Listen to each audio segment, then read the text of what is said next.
What is going on? REI 101. Albert, how are you doing, sir? What's up, buddy? I'm doing well for this rainy Monday. Glad it's starting to clear up, but Is it? I'm doing pretty good. It's raining down here. It was raining down here in Texas City, so we got a lot of rain this morning. I have not seen the sun. It feels like in weeks.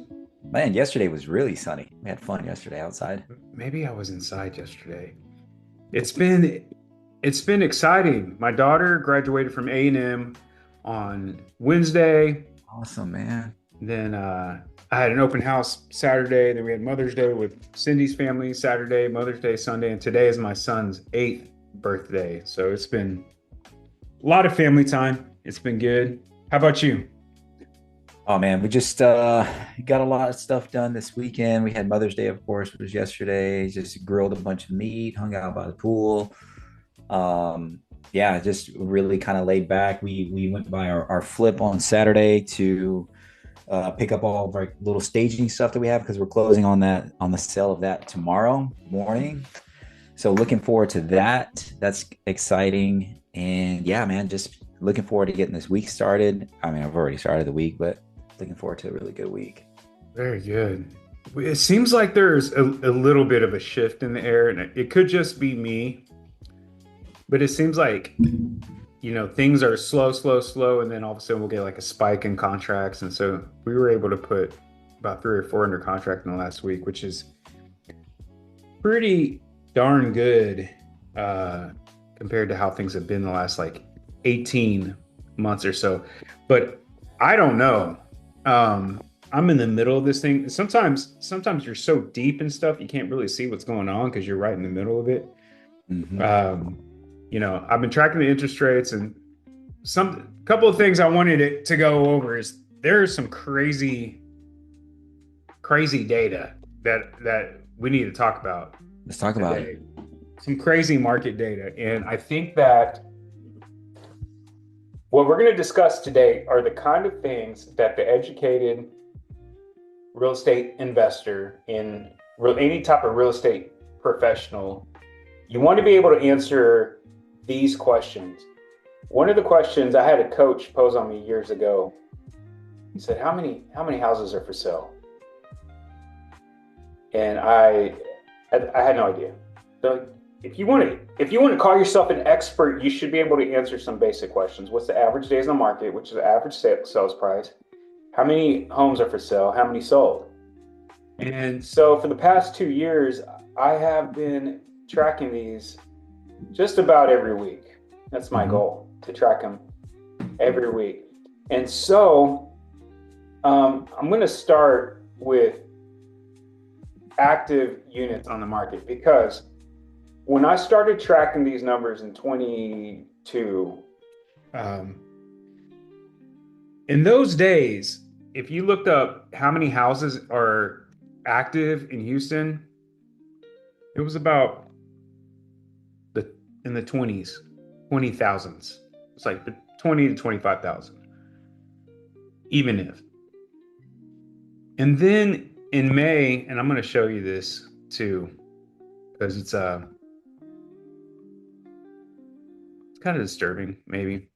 But in May of 2024, this is 2 years ago, that was the very first time in history that we hit 30,000 houses for sale in the Houston market. Wow. That was in May. Flash forward, It's going up 10,000 per year. Like in May 2025, it's yeah. 40,000. And so, as you may have anticipated, this month, for the first Wow. time in history, we broke the 50,000 unit barrier. That's that's crazy considering the fact that last month only 8,000. This is how many houses sold right here. Only 8,000 houses actually closed, made it to the closing table. So now is this all of Houston? Is that where these stats are coming from? This is all the HAR. So it includes Houston, Greater Houston, Galveston, all the Okay. Oh, HAR listings, wow. Okay. which usually Houston tends to be a little bit better than the rest of the country. Maybe not right now at this time, because So with a in lot of the May of 2024, how many units were sold? May of 2024, Yeah. 40,000. We hit the No, 40,000, go back up to 2 years ago.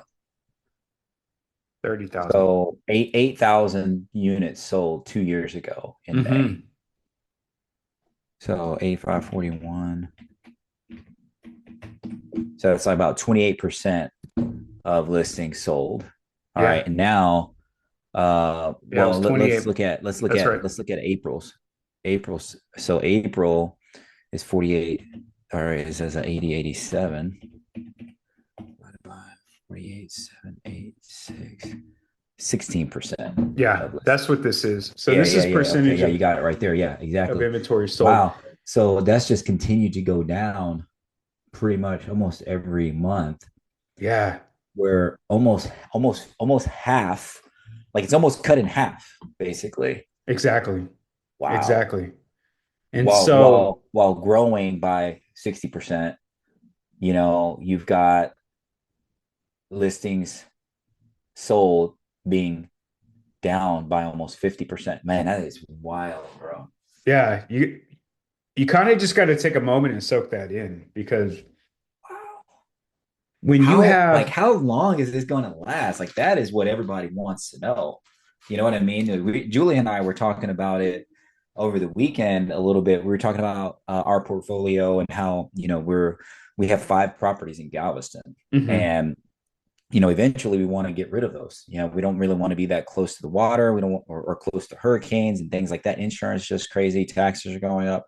So our goal is to eventually, sell those properties, dispel those properties. But obviously, we don't want to sell them in a market where it's not the best time to sell. Right. You know, Yeah. we want to. Obviously, we can wait as long as we need to. We can wait for 10, 15, 20 years. So we're in a position where we can wait it out and just hold on to them. And definitely if we need to, but we don't want to, right? So we were just talking about it over the weekend. Like, how long is this buyer's market? And especially how concentrated it is in Galveston. If you just take the numbers just for Galveston, it's kind of it's a lot more higher, right? Those Right. numbers are skewed even more, right? How long can people Yeah. last in this market? What do you think? I mean, is that kind of where we're going here? Well, it's It's hard to interesting. predict, but Well, there's a lot of theories about this. We're not going to see the dramatic uh, spike in like foreclosures and pre-foreclosures that we did back in like 2008. okay. And the reason why is because a lot of these mortgages are still under 3% interest. And so we do have a lot of sellers that are pretty comfortable just hanging. Mm-hmm. Uh, and there's others that are in different situations. There are sellers that will have to lose money in order to get out of their property today. That's Mm-hmm. true. That's Mm-hmm. that's it doesn't matter if you're an investor or not. From the investor's side, the question isn't the question I would pose to an investor that has little to none to negative equity in their property is, are you holding on to this asset and losing an opportunity to cash in on something big right Yeah. now? Mm-hmm. So humans, we have this tendency to focus more on avoiding pain than obtaining a prize, obtaining pleasure. It's the Mm-hmm. avoidance of pain. So your question is, how much longer can this go? This could go on for a while.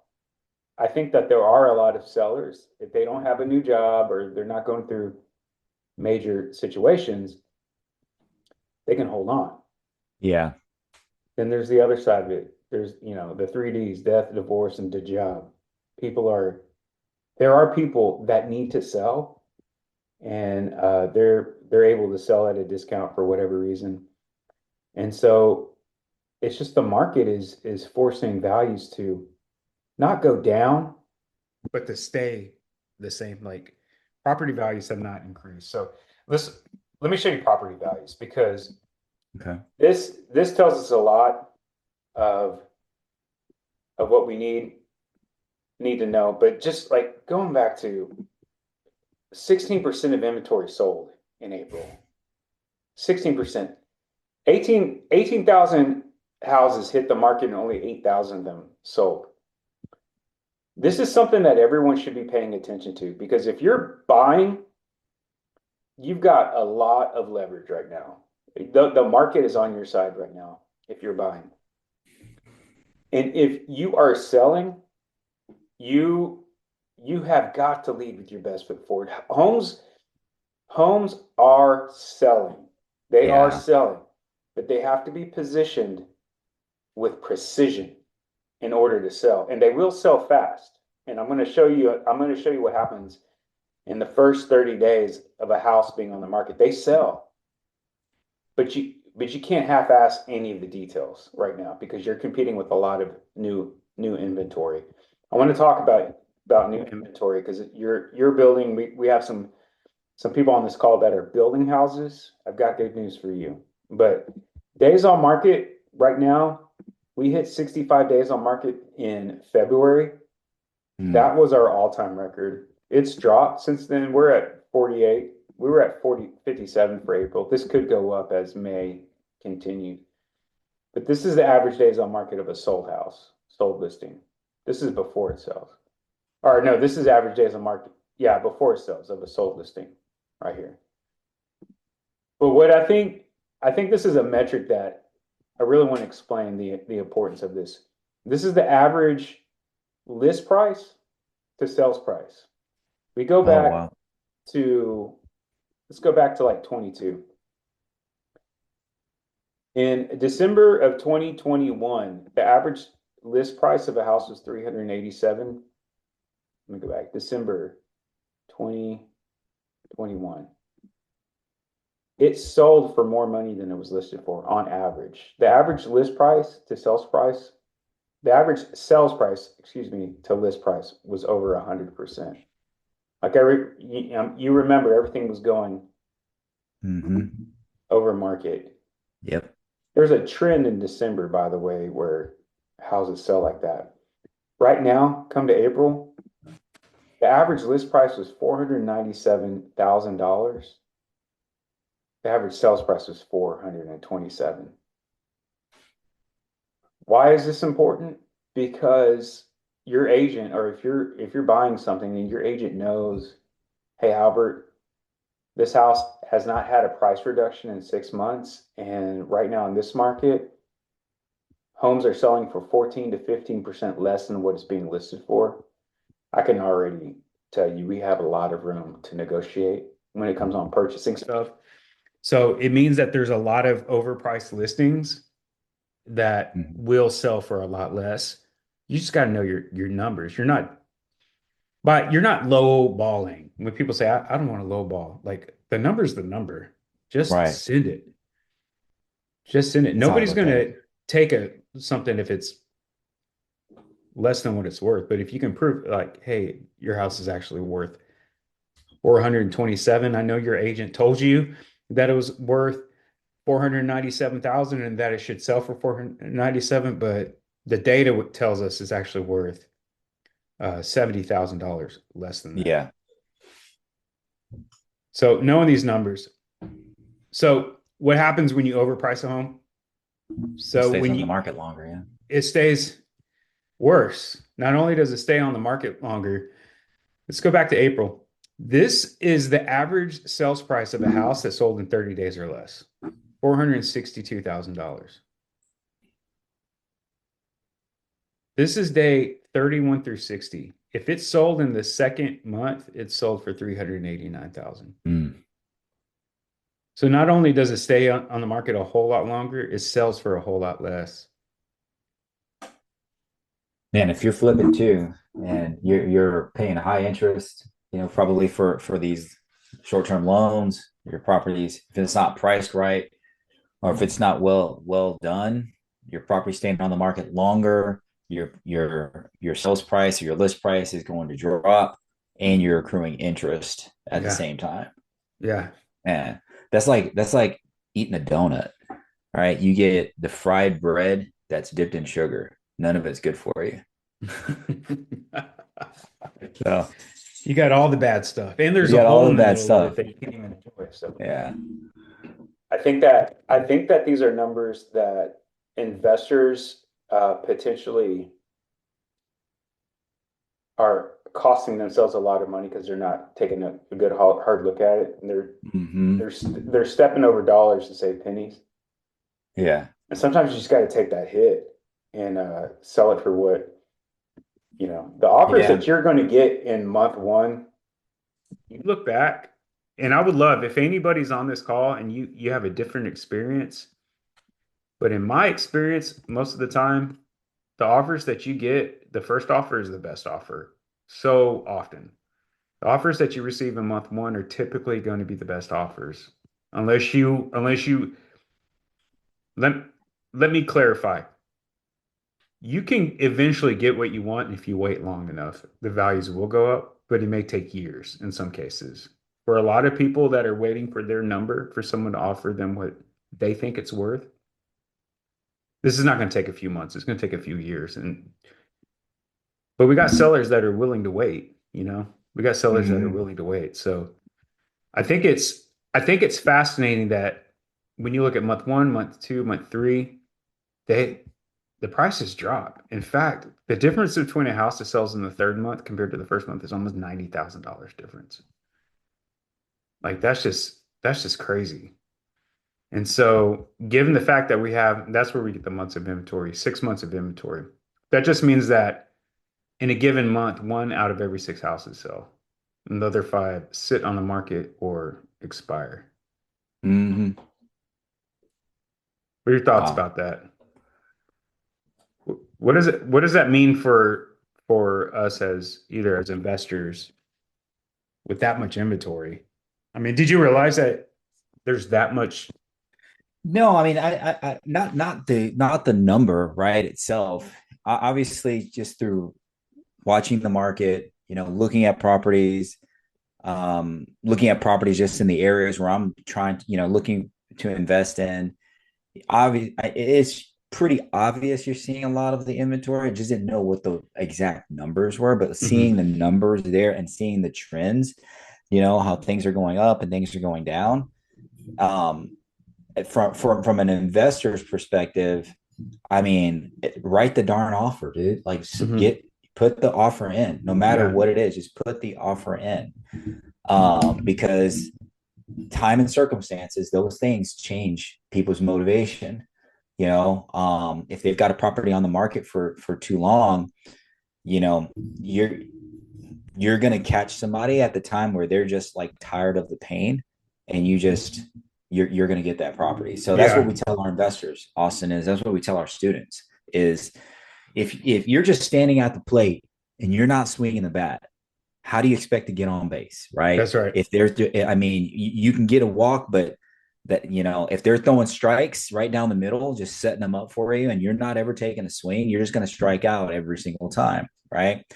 You can't get on base. You can't hit a double or a triple or a home run if you're not swinging the bat. So that's what we're telling our students is you have to put in the reps. You have to write offers. That's right. So as our students like make it through the educational part of our program, really it's just week in and week out. I'm having like a 20-minute tag up with them every week. And it's just how many offers did you write? Or we'll look at some numbers or we'll underwrite some deals real quick. Yeah. And that's it. Like that is just pretty much maintenance at this point until they get their deals. But I'm telling them, it's like you said, it's not a lowball offer. Your offer is the offer. The Yeah. person that's receiving it can receive it as a lowball offer if that's what they want. But at the end of the day, it's probably the only offer they're getting, Yeah. or it's the best offer they're Yeah. getting. You're probably getting other offers that are a lot lower, you know. So that's what all Absolutely. that inventory kind of means for us as investors. And I think the baseball analogy is so good. By the way, I just coached our season finale with Jonah's team. It's coach pitch baseball, and I was the pitcher. It was great. And I would tell the kids, the and this same advice applies to major leagues as well as it does little leagues. When they go and they just try to swing as hard as they can, they usually miss. They usually strike out. Sometimes I'll tell them like, you don't even have to swing it that hard. All you got to do, the easiest way to get on base, is just tap it. Just hit a single. Get on. You don't win games by hitting home runs. You don't win games by swinging for the fences. It's like you said, you're going to win by getting on base. Hmm. And you just focus. So we have some clients. I have one client in particular. One of the best things about what he's doing is he's staying in motion. He's staying in motion. He's consistently buying houses and putting it back on the market as soon as the rehab's done. Hmm. And he's been making money on every deal. He's not making a killing. This is not, 2012 where everybody was making $80,000 on a flip. Like those days are gone. But he's staying in motion. And if he's going to break even, it's okay because he's staying in motion. He's got two more homes he's about to flip. But Hmm. he's not just waiting for every perfect deal just to land on his desk, right? So All right. yeah, it's get on base. It's get on base. So let me show you some other things. So the the fact that there is such a high level of inventory means that there's opportunities for buyers. When it comes to the selling side, one of the issues that I've been tracking for about a year and a half is the impact that new construction is having. So like mortgage rates, they just hit 6.37 this last week. They they came down to 6.23. And by the way, we actually dropped below 6% for just a split second. Back Nobody, in February, yeah. yeah, this was back in February. And that was the first I time remember that. since 2022 that they dropped below Yeah. six. So they started going back up. They can't hit 646, they dropped, and now they're coming back up again. So those interest rates, they're kind of they're really not going anywhere either. And what I've noticed is that every time you drive by a brand new community that's being built, what is the one thing that they're advertising more than anything? Oh, like low rates. Yeah, they're able to take a hit on the financing in order to sell these houses. Hmm. And they're making a lot of money doing that. And their rates are like, I'm seeing like 3.99 in some Yeah, places, I've seen some advertisements. 4%. Well, did you know that consistently, this is all the new construction. So total sales, this is the houses that are selling. So almost a Eight, third of all sales is new construction. a third of all sales are new construction. I've had I've had two showings on a house in the last week where I called the agent who showed my listing and I asked, what did your buyer think of the listing? Have you heard this before? And they say they decided that they wanted to buy new construction. We've Yeah. been hearing that a lot. Yeah. And why is that? There's financing is probably the number one reason. Would you agree? Or do you think it's something else? No, financing too, but I thought I saw a stat that pre-owned homes average sales price was actually higher than new construction homes. Um, Oh, we have to check that. yeah, I thought I saw a stat that said like that they kind of crossed that maybe sometime last year. Yeah, this threshold or this particular point where new construction homes were less expensive on the average than like pre-owned homes. So, I'll look into that. Why do you think that would be the case? well, I think what's happening, I think what happens is builders, they have a lot more capital in these deals. You know, a rehabber can, I mean, they're not buying the land, right? They don't have the land costs, things like that. They're probably buying these properties that are being flipped. And that's from a flipper's perspective, right? And then you've got just primary homeowners. Everyone thinks that their home is worth a lot more than what it really is. Hmm. But builders have a lot more capital, so like their daily interest is a lot higher than like a flipper would pay. Right. So they have more incentives to price more aggressively on selling their properties. Obviously working with local banks, having knowledgeable agents that have connections and relationships with local banks where they can get these rate buy downs and things like that. Whether it's in the neighborhood, if it's a subdivision, then you kind of have a builder that's probably working with a national bank and mortgage lender, right? But if it's someone like me who's building like just these infill lots here and there, like duplexes and singles, we're working with agents who have connections and relationships with these banks that all because these products with the banks, these rate buy downs and things like that, Austin, they change. They Yeah. don't stay the same. So, but builders, I think, have more incentive to price more aggressively. Hmm. And that's why I think their prices, like it's crossed that barrier where they're actually less expensive than a pre-owned home, a flipped Also, home or someone's primary. also, builders are going to be able to go into a community and identify like the sweet spot of the average buyer, in that they're going Mm-hmm. to be able to define the avatar and Mm-hmm. build, and they're going to know like, hey, like we did the study in Alvin, and what we found was that the home values before like 2024 was increasing like twice as fast as the average household income. And so there are a lot of new communities in Alvin that were being developed, but they were pricing them out of the buyer's budget. And so what we kind of realize is, we always heard that like you don't want to pay more than a third on your mortgage. Well, the builders can do that. They can say, hey, the average household income here is like 80,000 or 100,000. So they're only going to be able to pay like 20 or 30,000 a year on their mortgage. So based on that, this is the price point. You don't want to outprice the community, the people in that community. You don't want to build something that's not going to be affordable for the average buyer in that Right. area. So they have that data. I I think have also, Austin, they're able to do that more because they've just lowered the quality of the new house. That's 100% true. Yeah, I think we all know that. That's true. That's a very good point. We hear that a lot too. And I think that's an advantage if you have like a solid old house and you're going to, make improvements on it. That can be an advantage. But we hear Mm-hmm. that, man, I hear that a lot, that the quality of these builds are pretty Yeah, pathetic.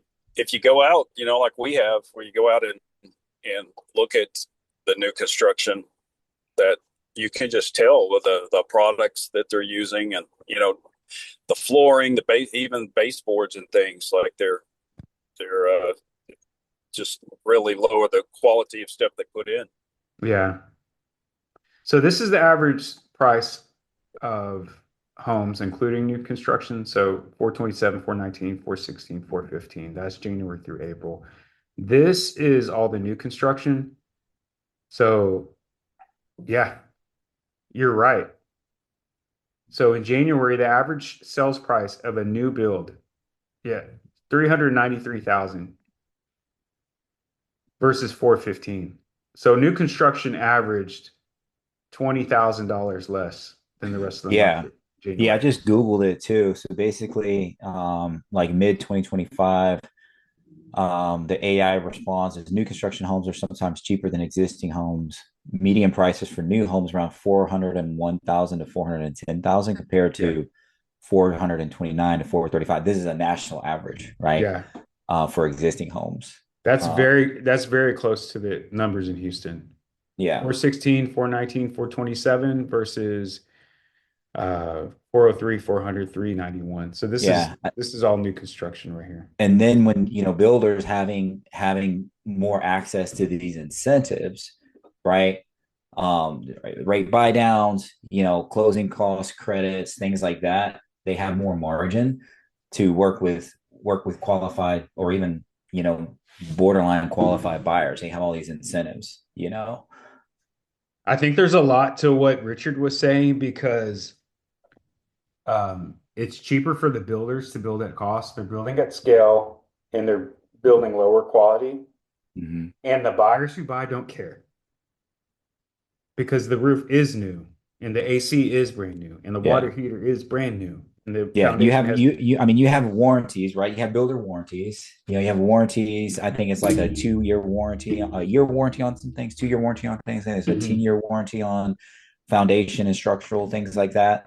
You have lower maintenance costs, right? Although the quality may not be, what these older homes when they were first built, what that quality was, right? But when you're buying a brand new home, in your mind, you're thinking to yourself, cool, I'm not really, like you said, I'm not gonna have to worry about these things for a while, Mm-hmm. right? The AC, the roof, the plumbing, electrical panel, all these things are done up to code, right?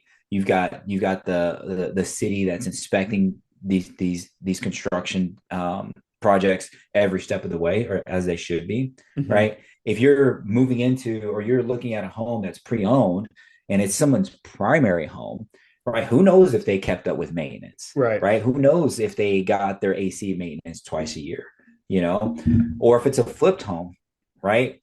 And a flipped home that's not done with proper permits, or it was a cosmetic flip, right? That wasn't done with proper permits. And now you just have to trust a stranger that they Yeah. did everything, correctly, Yeah. right? And up to code, and that you're not going to have problems once you move into this flipped house of some slow leak that's in the wall that got punctured whenever someone screwed some drywall in, Yeah. right? And they know the older that house is, the more likely it's going to have some wild surprises. Exactly. So I can see why new construction is definitely more attractive to buyers, especially too with those incentives and just the low maintenance.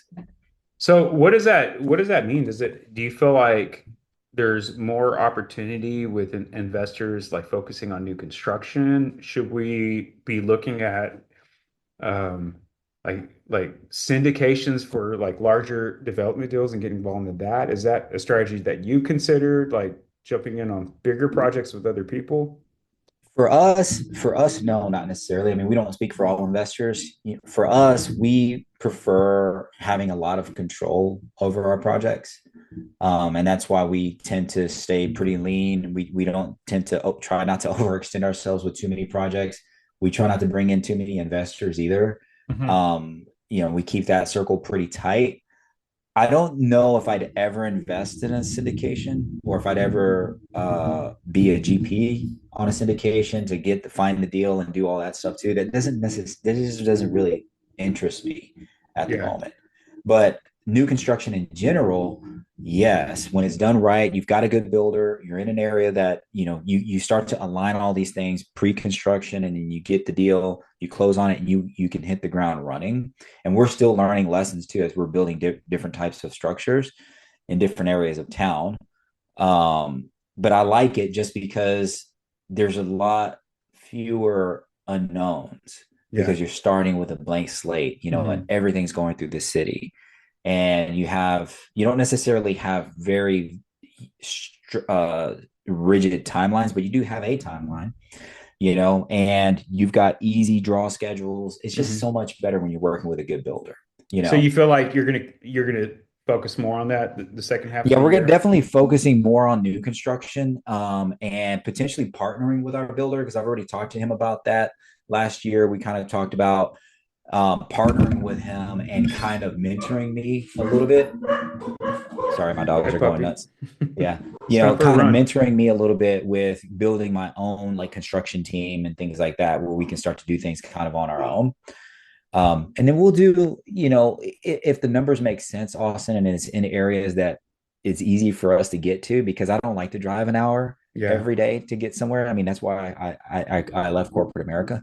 But if the numbers make sense, we'll still do a flip, Yeah. but the numbers just really, really have to be really good. There can't be any borderline or right on the edge, or this only works if.